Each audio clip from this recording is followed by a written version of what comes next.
istimewa, ada peruntukannya. Tapi ada salah satu ayat yang bisa memberikan inspirasi kepada kita, diterapkan di setiap kehidupan, termasuk ketika akan berinteraksi dengan Al-Quran. Doa ini tercantum di Quran surah ke-21 Al-Anbiya di ayat 87 sampai 88 pada kisah Nabi Yunus alaihissalam. Dari 83 sampai 84 Nabi Ayub alaihissalam, Nabi Zakaria yang kemudian selanjutnya 85, 86, 87, 88-nya kemudian masuk kepada kisah Nabi Yunus alaihissalam. Wa dhannuni idh dhahaba mughadiba wa dhanna an lan naqdir alaihi fanada fi dhulumati an la ilaha illa anta subhanaka inni kuntu minadh dhalimin. Nah, ini dawamkan doa ini. Termasuk kalau kita ingin berusaha berinteraksi dengan kebaikan. Kayak kita misalnya mau coba menghafal Quran, kayak kita mau coba membaca Quran dengan baik, atau kita coba misalnya mendapatkan kesuksesan dalam pekerjaan, atau kita mengatasi gangguan dalam kehidupan. Ini masuk semuanya. Kenapa? Karena dasar pertama, ini ada 3 bagian di doa ini yang penting kita garis bawahi. Pertama, la ilaha illa anta. Ya? Awas. 2, subhanak.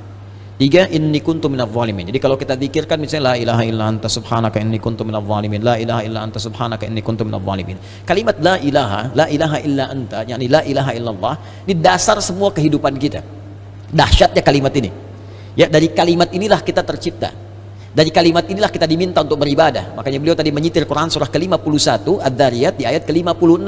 Wa ma khalaqtul jinna wal insa illa liya'budun. Tidaklah aku ciptakan jin dan manusia kalian kecuali untuk menyembah aku. Dan penyembahan pertama itu ditafsirkan kalimat la ilaha illallah. Quran surah Thaha ayat ke-14. Innani anallahu la ilaha illa ana fa'budni. Wa ma khalaqtul jinna wal insa illa liya'budun. Jadi tujuan kita beribadah kepada Allah Subhanahu wa taala untuk la ilaha illallah. Hadirnya kita di sini, hidup di dunia la ilaha illallah. Bahkan orang berjuang jihad fisabilillah sampai wafat karena la ilaha illallah. Bahkan orang kalimat terakhirnya dalam hidup untuk la ilaha illallah. Kalimat akhir hidupnya, man qala la ilaha illallah fi akhir hayatihi dakhala al-jannah. Kalau ada orang bisa mengucapkan la ilaha illallah akhir hidupnya, dijamin oleh Nabi sallallahu alaihi wasallam dengan lisannya masuk surga.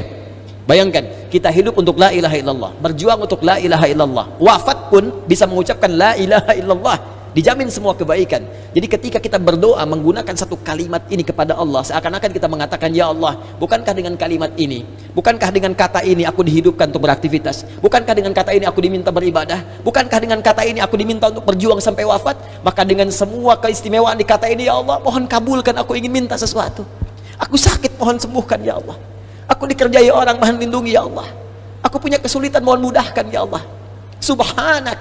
Subhanak, kata subhanak itu menafikan semua yang tidak setara dengan sifat-sifat Allah.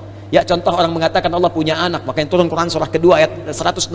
Wa qalu ittakhadallahu walada subhana. Tepikan semua yang tidak ada hubungan dengan Allah Subhanahu wa taala. Karena itu ketika kita mengatakan subhanak, ya Allah, aku meyakini enggak ada Tuhan selain Engkau. Enggak ada sifat-sifat yang layak Engkau sandang kecuali apa yang telah Engkau tetapkan. Aku mohon ampun, ya Allah, selama ini inni kuntu minadh dhalimin. Aku salah, ya Allah. Aku katakan Tuhan hanya Engkau, tapi aku kadang diperbudak dunia.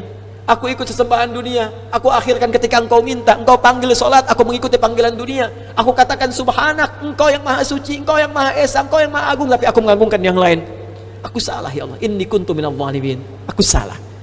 Nah, kalau kita dawamkan doa ini dalam kehidupan, la ilaha illa anta subhanaka inni kuntu minadh dhalimin, maka satu kalimat ini adalah kalimat yang sangat indah yang bisa mempercepat doa. Tahu dari mana ini semua?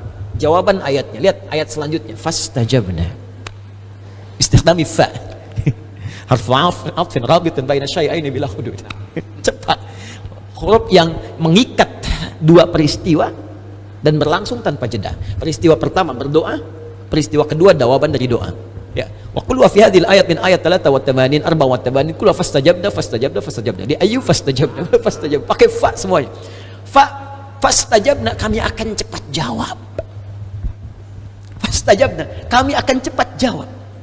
Ya, jadi ketika Yunus alaihissalam memohon kepada Allah, jawaban dari Allah langsung mengatakan, siapa yang mengucapkan man qala la ilaha illa anta subhanaka inni kuntu minadh dhalimin fastajabna, kami akan jawab, kata Allah Subhanahu wa taala. Ya, lalu apa yang terjadi kepada Yunus alaihissalam? Fanajainahu minal gham. Ya, kami lepaskan dari kesulitan hidupnya.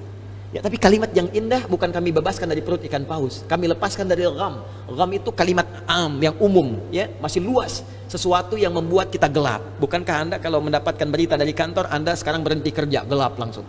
Padahal harinya siang. Bisa kepleset di jalan, gitu kan?